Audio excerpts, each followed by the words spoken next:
So, Apple Watch 11 is creeping up on us like just about 3 months away from dropping.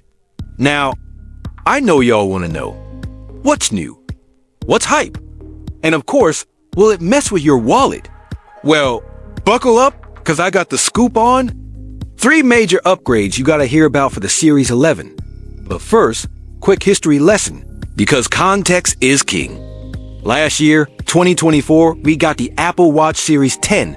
That bad boy was a serious glow-up, about 10% thinner, with this crazy edge-to-edge display that actually makes the bigger Series 10 screen larger than even the Apple Watch Ultra's display. No bezel in sight, just pure screen flex. People were hyped. But honestly, apart from the slick new look and a chip upgrade, it didn't shake up the game much. Battery? Same vibe. Features? Kinda just steady. Now, onto Apple Watch 11.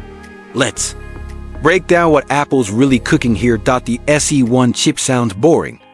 Nah, this is the foundation. Apple always drops a new chip with each watch refresh, and this time, it's the SE1. Why should you care? Because this chip powers all the other new stuff coming in the Series 11. Think smoother performance, better energy efficiency, and future-proofing for OS updates, especially with watchOS 26 rolling in. So your watch won't feel ancient anytime soon. Expect 5 to 6 years of support. Easy. Apple's own 5G modem, here's where it gets juicy. Remember how the iPhone 16E got its own Apple-made modem? That tech is now sneaking into the watch. For the first time, the Apple Watch Series 11 will connect to 5G networks. Now, don't get it twisted. It's not going to download movies faster than your phone. But it will be a legit upgrade over 4G, 3G, letting you stream Apple Music, track your health, and stay connected with better stability.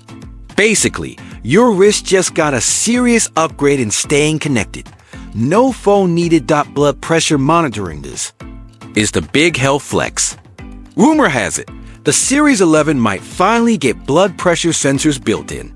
Imagine getting hypertension alerts straight from your wrist or catching stress spikes before they wreck your day.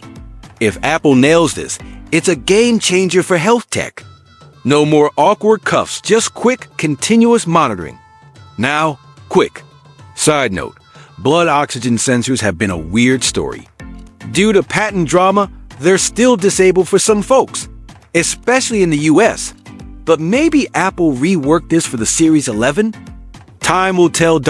And for y'all waiting on glucose monitoring, yeah, that's still a no-show. Word is it might drop with Series 12, but Apple's playing it safe, because accuracy is everything with that kind of health data. No half-baked tech here. They want near perfect before pushing it out.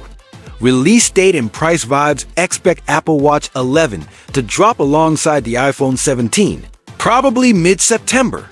Announcement first, then about 10 days to 2 weeks later you can grab. 1.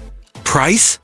Most likely staying steady around $399 for the base model, unless some wild tariffs shake things up last minute. Fingers crossed it stays chilled out alright. Squad, that's the 411 on Apple Watch 11. You hyped? Thinking about copping one? Slide into the comments. Let me know what you're feeling. If you dug this video, smash that like button, and don't forget to subscribe and ring that bell for your latest Apple updates and tech reviews. Catch you on the flip side. Peace out.